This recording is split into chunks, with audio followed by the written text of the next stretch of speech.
میرے نبی صلی اللہ علیہ وسلم نے قولی اور عملی طور پر ہر انسان کا احترام کرنے کی تلقین فرمائی۔ کسی سے اختلاف ہونا اور بات ہے، حالت جنگ میں ہونا اور بات ہے، لیکن تکریم انسانیت اور بات ہے۔ آپ کسی دوستی کی بنا پہ، تعلق کی بنا پہ کسی کی عزت کرتے ہیں، احترام کرتے ہیں، یہ اور چیز ہے۔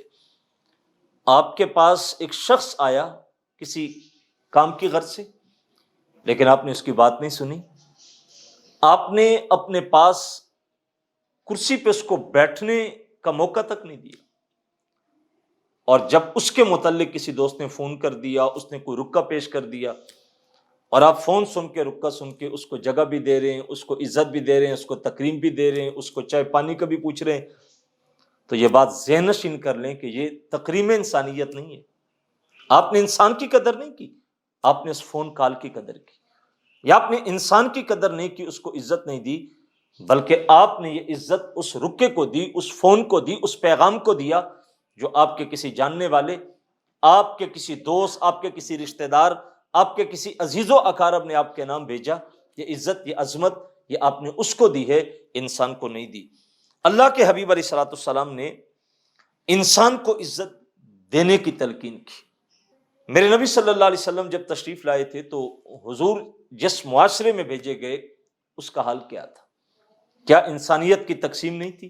یہ آقا ہے، یہ غلام ہے، یہ عربی ہے، یہ اجمی ہے، یہ کالا ہے، یہ گورا ہے، ساری تقسیمیں معاشرے میں موجود تھیں، لیکن میرے اور آپ کے آقا مولا صلی اللہ علیہ وسلم نے اسی معاشرے کے اندر لوگوں کو عزت اور آبرو کا پیغام سنایا۔ کیا عزت اور آبرو چند مخصوص گروہوں کی اجارہ داری تھی، اور وہ سمجھتے تھے کہ یہ ہمارا ہی حق ہے، کہ ہم بڑے قبیلے ہیں، ہم بڑے معاشرے کے لوگ ہیں، ہم بڑے گھرانے کے افراد ہیں، وہ اپنا حق سمجھتے تھے۔ حضرت ابو سعید رضی اللہ تعالیٰ عنہ فرماتے، میرے آقا علیہ السلام نے فرمایا، بے شک تمہارا رب بھی ایک ہے اور تمہارا باپ بھی ایک ہے۔ میں کسی اجمی کو عربی پر، کسی عربی کو اجمی پر، کسی کالے کو گورے پر، کسی گورے کو کالے پر کوئی فوقیت نہیں۔ فرمایا اللہ کے ہاں وہ عزت والا ہے جو زیادہ تقوی والا ہے۔ باقی سارے فرق میرے رسول صلی اللہ علیہ وسلم نے مٹا دیے تھے، اور ہم عملی طور پہ اس چیز کو دیکھتے ہیں۔ فتح مکہ کا دن عظمتوں کا دن تھا۔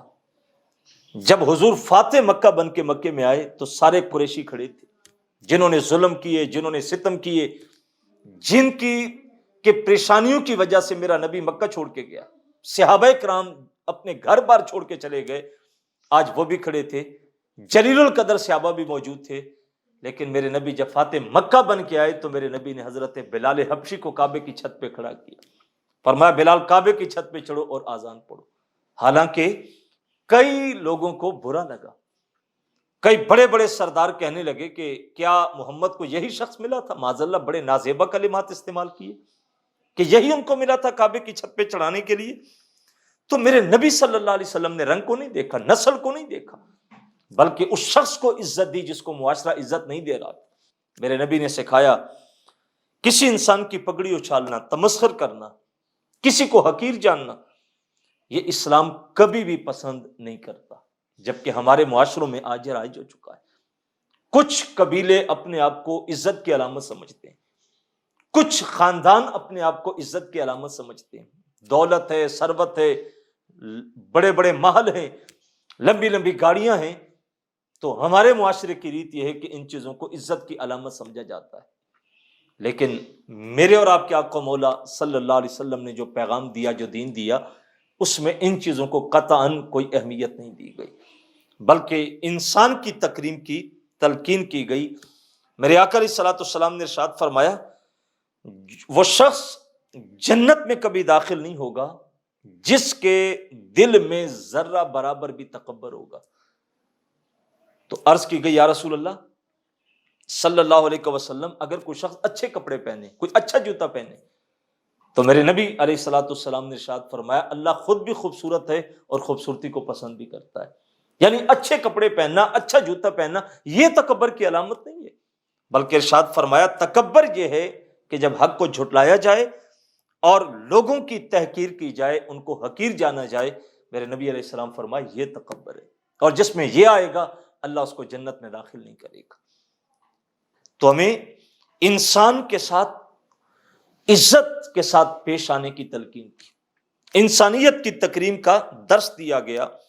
صاحب دولت، مکان، اچھے کپڑے، اچھا رہن سہن، یہ اللہ کی تقسیم ہے۔ انسان ان چیزوں پہ اترانے لگے کہ میں بڑے خاندان میں آ گیا، اور صاحب اگر تو بڑے خاندان میں آیا تو اس میں تیرا کون سا کمال ہے؟ تو ان چیزوں کی وجہ سے کبھی بھی کسی شخص کو ہیچ نہ سمجھے، کسی شخص کو کمزور نہ سمجھے، اور بلکہ ہم نے یہاں تک پڑھا ہے کہ تکبر کی وجہ سے بس اوقات انسان حد کفر تک پہنچ جاتا ہے۔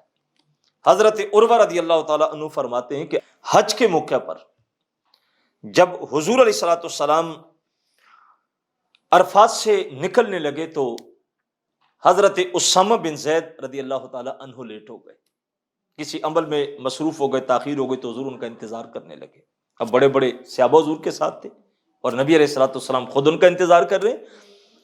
تو جب حضرت اسامہ رضی اللہ تعالیٰ عنہ حضور کے پاس تشریف لائے تو آقا علیہ الصلوۃ والسلام نے چلنے کا اشارہ کیا، تو اہل یمن کے کچھ لوگ تھے، تو انہوں نے جب اسامہ کو دیکھا تو حقارت سے کہنے لگے کہ اس کے لیے محمد نے ہمیں روک رکھا تھا۔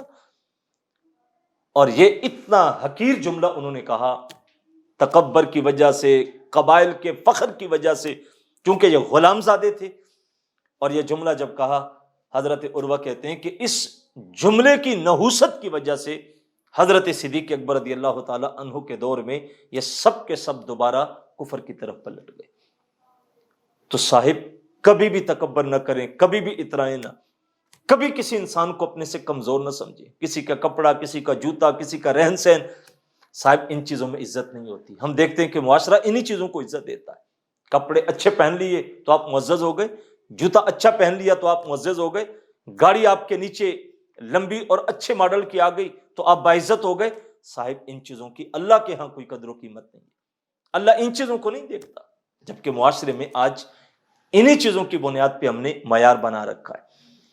لیکن اللہ کے نزدیک اگر کوئی معیار ہے، ان اکرمکم عند اللہ اتقاکم، اللہ کے نزدیک عزت والا وہ ہے جو زیادہ متقی ہے، اللہ سے ڈرتا ہے، خوف رکھتا ہے۔ اللہ کے جو جتنا زیادہ قریب ہے وہ زیادہ متقی ہے۔ لہٰذا ہمیں اپنی زندگی کے اندر ان چیزوں کو عملی طور پہ اپنی زندگی میں داخل کرنا چاہیے۔ اللہ مجھے اور آپ کو توفیق عمل نصیب فرمائے۔